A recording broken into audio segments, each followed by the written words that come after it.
Hello and very warm welcome back to MuddyBootsHerbalist. As you may have noticed if you're playing along at home with the channel, we've had a bit of a hiatus for a few months, well 2 months actually. Wasn't expecting to do that, but life kind of got in the way, and as it often does at this time of year for a herbalist. As you can imagine, April through to June is pretty intense for the life of anyone who's involved with anything remotely horticultural connected to the land. So I'm out in the herb garden again today. I am involved, or I'm going to be interested in looking at a herb with you. I'm afraid this is the totem dog who's turned up. Take a seat, Mel. Yeah, she's a good girl. No, I'm filming. Right. Go on, see him off! See him off! See him off!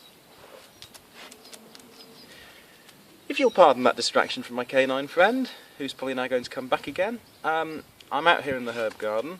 I want to talk to you today about wood avens, Geum urbanum.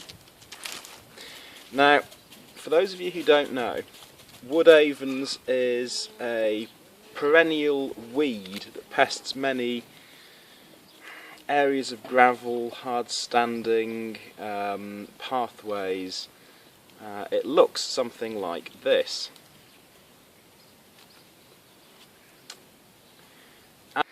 As you can see, they have these very distinctive seed heads which form a bit in the same fashion as burdock really. They're almost like Velcro. They're spiky with hooks on them, so that if you walk past them or brush past them, the seeds stick to your clothing or animal's fur and move along to a new location and then drop off. They have these little yellow flowers which are 5-petalled round flowers with 5 sepals at the back which aren't fused, or don't appear to be fused. Are they fused? Yes, they are. They are fused. They have infinite number of anthers around a brown cone-like structure, and these quite nice trilobate leaves, or pentalobate leaves. Quite a nice looking plant. The leaves smell delicately aromatic at best when crushed to odourless, but by far the most definitive signature of this plant is the seed heads. And it's a herb that's quite forgotten in modern practice, but has been talked about a bit online in the last few weeks. Do excuse me. Sit. There we are. That has been talked about online quite a bit in the last few weeks. And a lot of people seem to think of it as a mild and gentle astringent for children, and I guess it probably could be. But the most exciting thing that I heard about it, and this is on Herbal Medicine Questions, the amazing Facebook group for herbal clinicians, a couple of weeks ago, is that the roots of wood avens contain eugenol. For those of you that know your essential oils, eugenol is the essential oil found in cloves, and is also responsible for giving cloves their slightly anaesthetic action on teeth. I know I've used oil of cloves on quite a few tooth problems. In particular, last year I was at the Green Gathering, the festival down on the Welsh border, and I ended up having an impacted wisdom tooth that decided it was going to kick off. Just as I arrived on the Wednesday of this festival, I was going to be there for a whole 6 days, and it kicked off and gave me awful trouble. I had a feeling it might, so I had actually brought some tooth drops with me, and the tooth drops were 90% myrrh tincture, 10% clove essential oil. And those drops did a wonderful job of numbing the pain down, and actually by the time I'd finished the drops I had with me on the Saturday, the tooth was completely asymptomatic. I should probably still get it looked at to this day actually. Anyway, oil of cloves, highly effective for tooth pain. I'm not saying it's going to be as strong as oil of cloves, but the fact that wood avens contain eugenol kind of suggests an implication or an involvement in tooth issues there, in dental problems. So, having never worked with wood avens before, what I was thinking of doing was pulling up some of the plants that are extensive around my herb garden that have been causing a real nuisance for me because they've spread everywhere all over the slate chippings, and making tincture with them. And now we have not one but two dogs. Right, sit down there. Stella, sit. Stella, sit. There we are. Not one but two dogs. So I was going to make some tincture at the same time as doing some weeding. Basically, weeding out these plants just before they seed gives a nice opportunity to make some tincture with the roots, which is unfortunately for most plants a destructive process, and seeing where we get. So I'm going to pull up some of the roots here and go inside into the dispensary, which is suitably dog free, and make tincture with them. And in a couple of weeks, maybe when they're ready, do a review video, see what kind of actions I get from them. And I think with that I should pause the tape, do a bit of plant pulling, and see you inside in a minute. So, hot on the back of just having had some very strong and slightly unpleasant herbal vinegars, later the same evening, it's time to process the wood Avens roots that I dug up, the Geum urbanum. These have been refrigerated for a couple of days as I didn't have time to get around to them. So the actual root itself is an adventitious root system. Let's find a good example to show you. It looks sort of like this, if you'll forgive the sand still attached to them. I will scrub them again before you use, don't worry.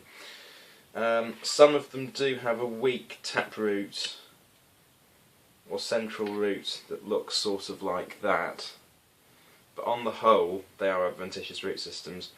If you break open one of the larger tuberous bases that the roots come from, it has a lovely purple, I don't know if the camera picks up on that, purple colour, and does smell faintly clovey.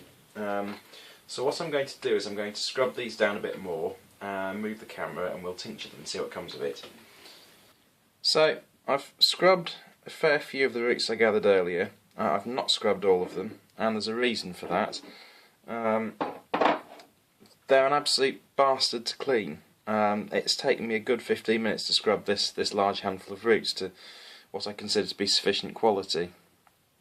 One of my tutors once said there's no such thing as impossible to clean roots, it's not enough patience. I think she's probably right. If you're watching, you have a laugh at my expense. So what I'm going to do, I'm going to freeze the remainder of the roots I gathered, and if this tincture's any good, I will hoik them out of the freezer and make more. But as a test run, we've got 115 grams of roots here. If I do a 1 in 3, it'll give me about 345 mils of tincture, and that will be more than enough to see if this is any good, see what it's like, see if I want it in my dispensary, if I'll use it, evaluate it. I suppose a bit like the homeopaths would do a proving, I'll do a tasting, work out what its actions are from that, and make a judgment call on the rest of it. For those that are worried about freezing herbs like I'm going to with this, do it. You won't be disappointed.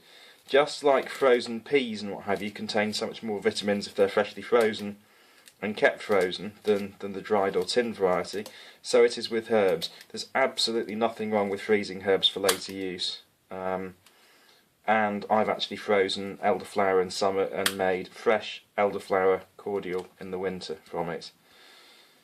So don't be put off by the idea of freezing things, it can get quite a nice result.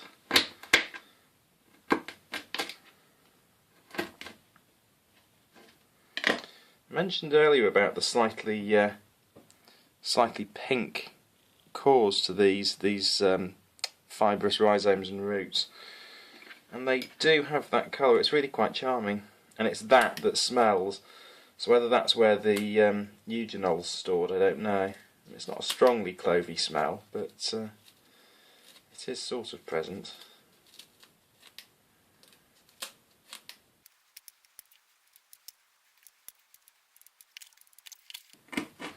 Funnily enough, there seems to be quite a resurgence of interest really in what I suppose we could call forgotten herbs without without treading on the Bruton Seal's toes.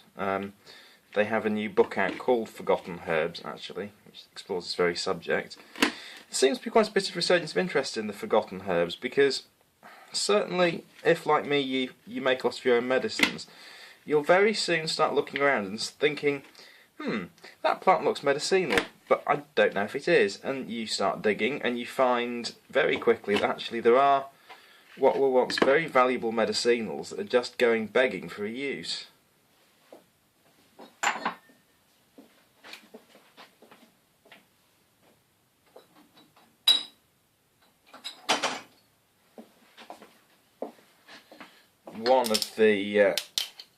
One such plant like this is a herb called Alexander's, which is another one of the Bruton Seal's favourites or forgotten herbs. And I must admit, I did gather some Alexander's a couple of months ago, and it smelled absolutely lovely. So I am going to try making something. I'm going to try pressing it out and seeing what it's like, and seeing if I think I have a use for it in my dispensary. Be nice to. It's one of those herbs that smells so lovely, it's got to be medicinal in some way. It's just got to by the smell. Very likely an antispasmodic and digestive aperitif, just like fennel and all the other herbs in that class.